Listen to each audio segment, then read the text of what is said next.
the Second Punic War, at the time, was the largest war in history.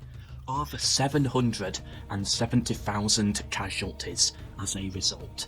Rome was shook by their loss at the Battle of Cannae, where they experienced their worst ever defeat, and were traumatised for centuries to come about Hannibal's storm over the Alps. This was a war that was fought all across the Western Mediterranean.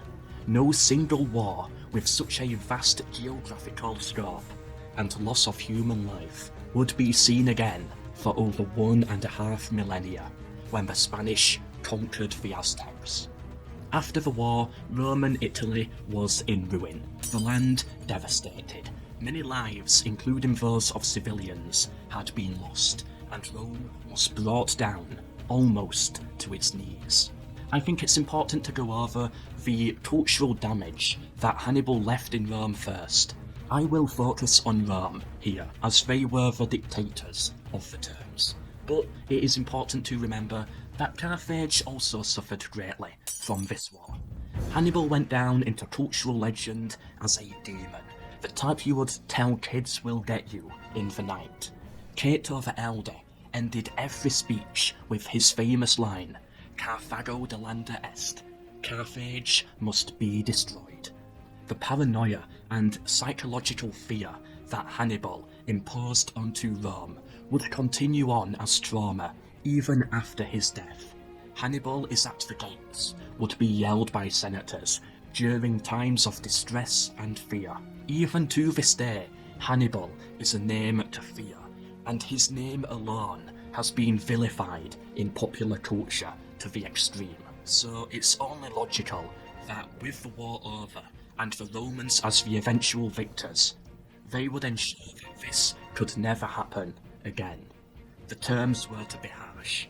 In 204 BC, Scipio Africanus leaves Iberia and sets off for Carthaginian Africa, taking the war directly to their homeland. Carthage did surrender, and Scipio sent peace terms.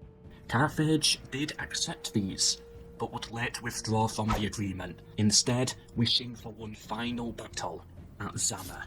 In reality, they were stalling for time, waiting for Hannibal to return. These were the proposed terms. All Carthaginian prisoners of war must be handed over to Rome. Carthage was to withdraw from Gaul, Italy, and Spain, and abandon all islands between Italy and Africa. They were to surrender their entire navy, with the exception of 20 vessels, provide huge quantities of wheat and barley for the Roman army, and finally pay war reparations of 5,000 talents of silver. Although harsh, it's light in comparison with Scipio's original plan, the complete annihilation of the city. But they chose to fight. Zama was fought and Rome was victorious again.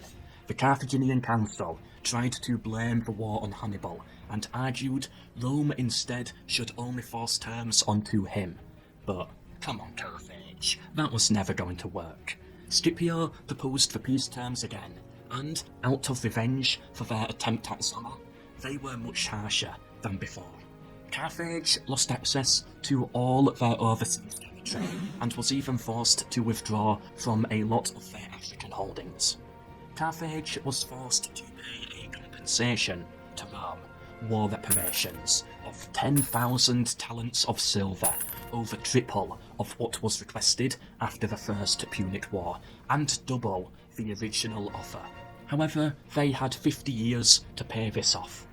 Rome demanded hostages from Carthage. Surprisingly, however, Hannibal was not to be one of those hostages.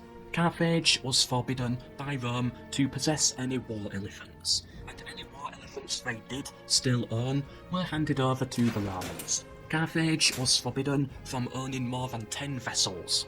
Carthage was forbidden from waging war outside of Africa, and if they wished to fight within Africa, they would require the permission of Rome first. The treaty was agreed upon in 201 BC.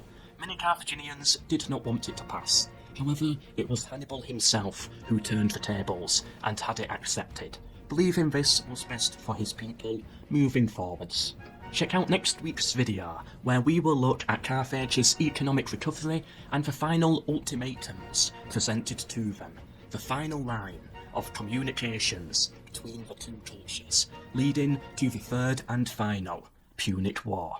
Please consider subscribing if you wish to support the channel. I hope you enjoyed, and hope you learned something. This has been the history of diplomacy.